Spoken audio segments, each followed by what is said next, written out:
Ahojte priatelia, vítam vás pri sledovaní dnešného videa. V tejto krabici mám okružnú pílu značky Inco, na ktorú by sme sa v dnešnom videu pozreli. Takže predstavíme si kompletný obsah balenia, odskúšame si ju, odmeriame otáčky, odmeriame hlučnosť a na záver si to zhodnotíme. Tak poďme sa pustiť do práce.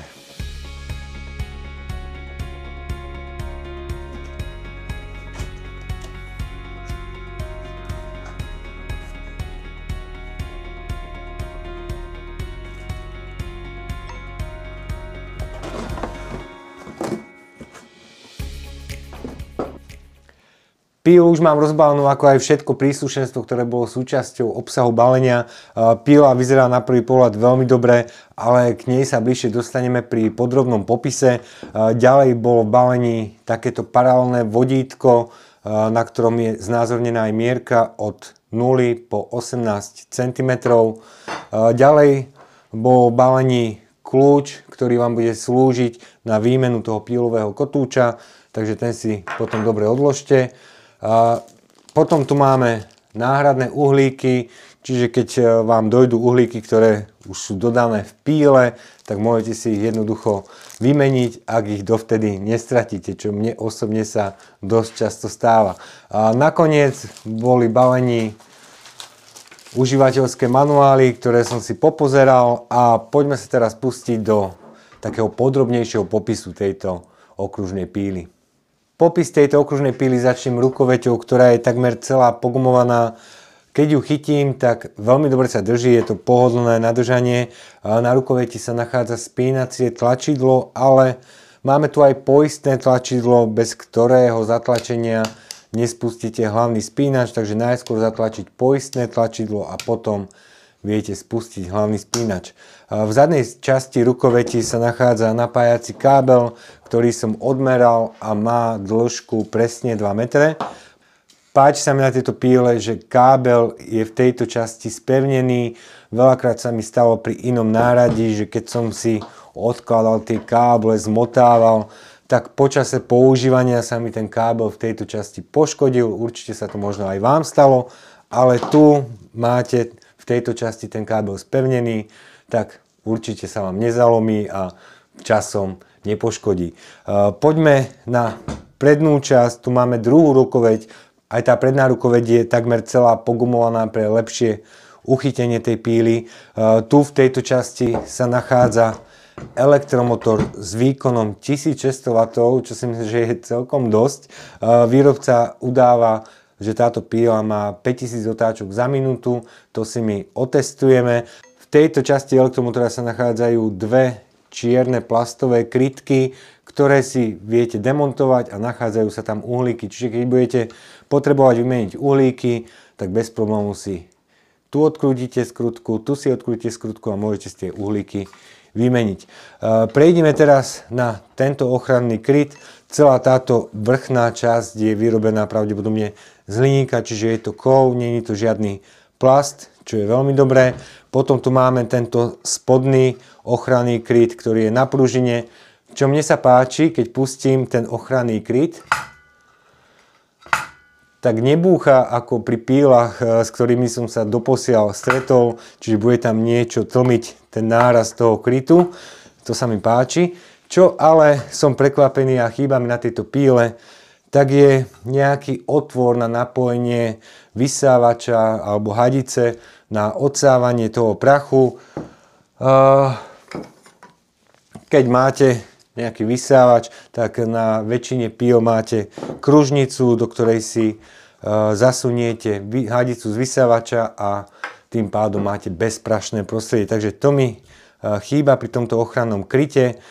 Potom tu máme pílový kotúč, ktorý má priemer 185 mm, stredový otvor má priemer 20 mm. Máme tu skrutku, na tú skrutku nám bude slúžiť tento kľúč, takže bude sa to dať bez problémov vymeniť. Ak chcete si vymeniť kotúč, tak v tejto časti je také zaisťovacie tlačidlo, pomocou ktorého si zaistíte kotúč a viete si ten kotúč bez problémov vymeniť. Myslím si, že by sme mali mať už celú vrchnú časť. Poďme na ten podstavec. Ešte v tejto zadnej časti krytu sa nachádza stupnica a nastavovacia páka, ktorú keď si odistíme, tak si vieme nastavovať jednoducho hĺbku toho rezu a pri tom nastavení nám pomáha stupnica, ktorá sa nachádza v zadnej časti. Ďalej prejdeme na paralelný doraz, ktorý sa zasunie tu v tejto prednej časti. Máme tu motýlikovú skrutku, pomocou ktorej si zaistíme ten paralelný doraz. A ako som spomínal, máme tu rýsku od 0 do 18 cm. Ten paralelný doraz si tiež otestujeme. Potom tuto v prednej časti máme ešte znázornený smer rezu, keď pílime pod uhlom 0 stupňov a keď pílime pod uhlom 45 stupňov. Ďalšia vec, čo si dokážete nastaviť na tejto píle, je uhol rezu. Stupnicu máte znázornenú v prednej časti. Odistíte si prednú motýlikovú skrutku, zadnú motýlikovú skrutku a jednoducho si podľa stupnice nastavíte úhol, pod akým chcete rezať. Potom si to jednoducho zaistíte v prednej aj zadnej časti a môžete píliť. Pozrieme sa ešte na túto spodnú časť, ktorá je vyrobená z takého pevnejšieho plechu. Čo mne osobne sa páči, sú tieto 4 predpripravené otvory. Ak chcete použiť túto kotúčovú pílu na nejakú inú aplikáciu, tak viete si jednoducho upevniť tú pílu vďaka týmto 4 predvrtaným otvorom. Tak, myslím, že sme si povedali asi tak všetko. Poďme sa pustiť do testovania rukou, veď sme spomenuli rovnako aj nastavenie uhlov, ochrany, keď sme spomenuli, rovnako sme spomenuli kotúč, tak poďme sa pustiť do testovania. Tak milí priatelia, na tejto píle si urobíme taký menší test. Mám tu už pripravený otáčkomer, mám tu pripravený hlukomer, takže odmeriame si otáčky, odmeriame si hlučnosť a potom si niečo popílime. Tak poďme sa pustiť do práce.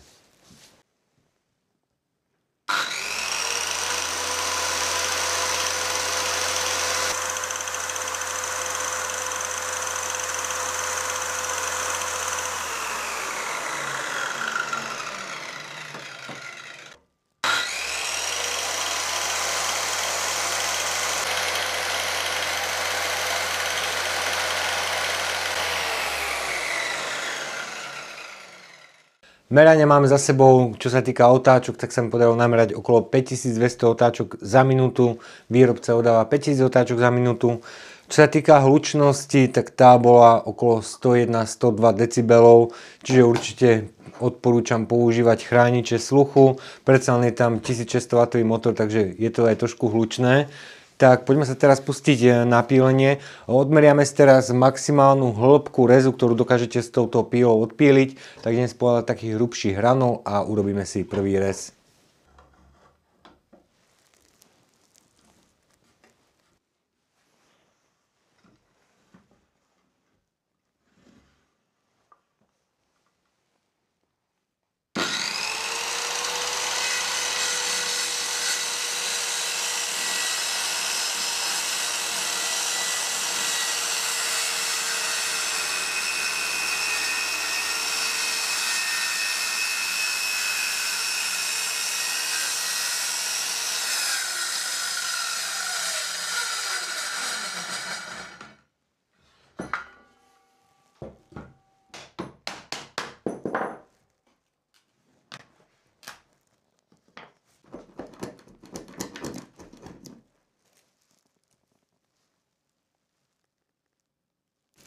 Tak maximálnu hĺbku rezu som nameral 60 mm pri 0 stupňovom nastavení. Teraz si pílu nastavím na 45 stupňový uhol a rovnako si odmeriame hĺbku rezu pod 45 stupňovým pílením.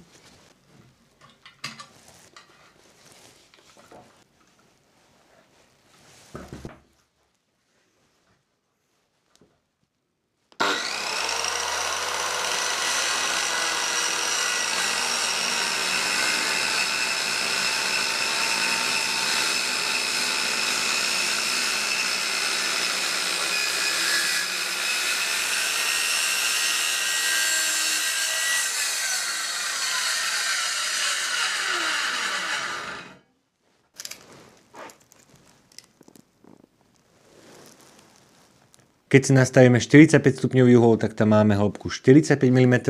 Poďme si ešte teraz kontrolovať, či tam máme naozaj 45 stupňový uhol. Ja som si to dal na risku, dúfam, že mi to preostrí. A idem zobrať teraz uholník a skontrolujeme si ten 45 stupňový uhol.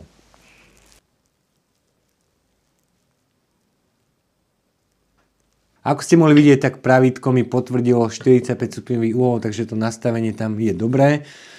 Čo by som teraz ešte chcel skontrolovať? Nastavím si hĺbku rezu na nejakých 30 mm na tejto zadnej stupnici a potom si skontrolujeme, či tá stupnica, keď si nastavíte určitú hĺbku rezu, či sa bude s tým stotožňovať, či to bude to isté. Tak poďme si nastaviť hĺbku na 30 mm a urobíme si rez.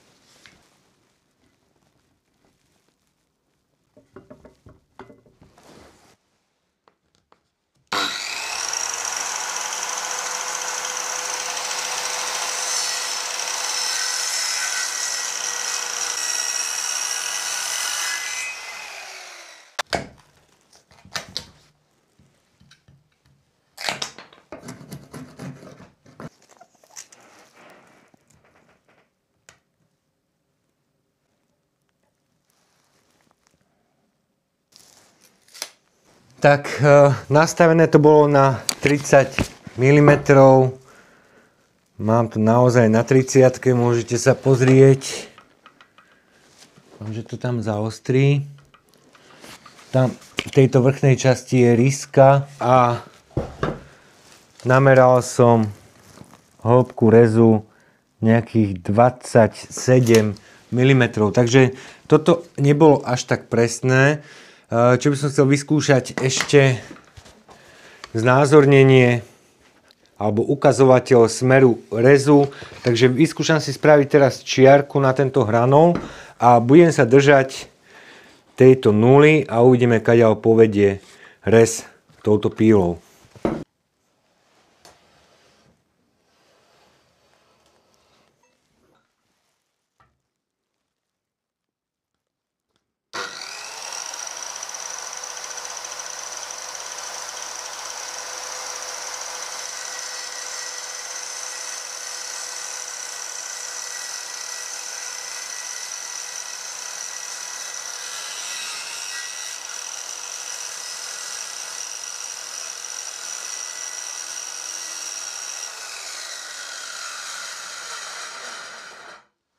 Tak pílenie podľa risky išlo bez problémov, čiže mal som tú čiarku pekne v strede, ako mi ukazovalo na nule a ten rez išiel pekne stredom tej mojej narysovanej čiarky. Teraz by sme si ešte vyskúšali paralelný doraz, čiže nastavil by som ho na nejakých 5 cm. Vyskúšali by sme to na tvrdom dreve, čiže na orechu, takže idem si von zobrať orech. Poriadne si ho tu zafixujem a ideme vyskúšať odpíliť doštičku na šírku 5 cm.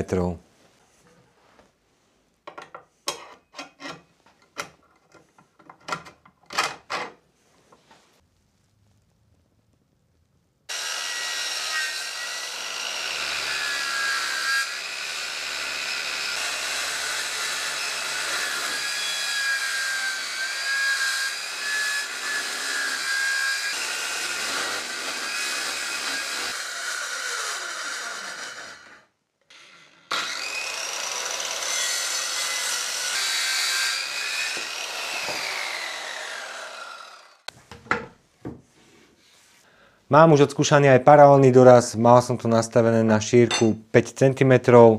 Teraz, keď som si to odmeral, tak ten hranolček má šírku 49 mm po celej svojej dĺžke.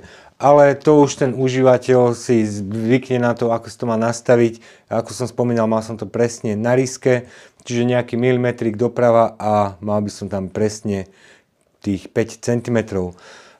Ešte som si zabudol skontrolovať pravý uhol, čiže keď máte pílu nastavenú na nule, tak či má ten rez 90 stupňov, ale tu nie je žiadny problém. Máme tu odpílený pekný 90 stupňový rez. Takže poďme si to zhodnotiť, čo to som popílil a som aj ja sám zvedavý, ako to budem hodnotiť.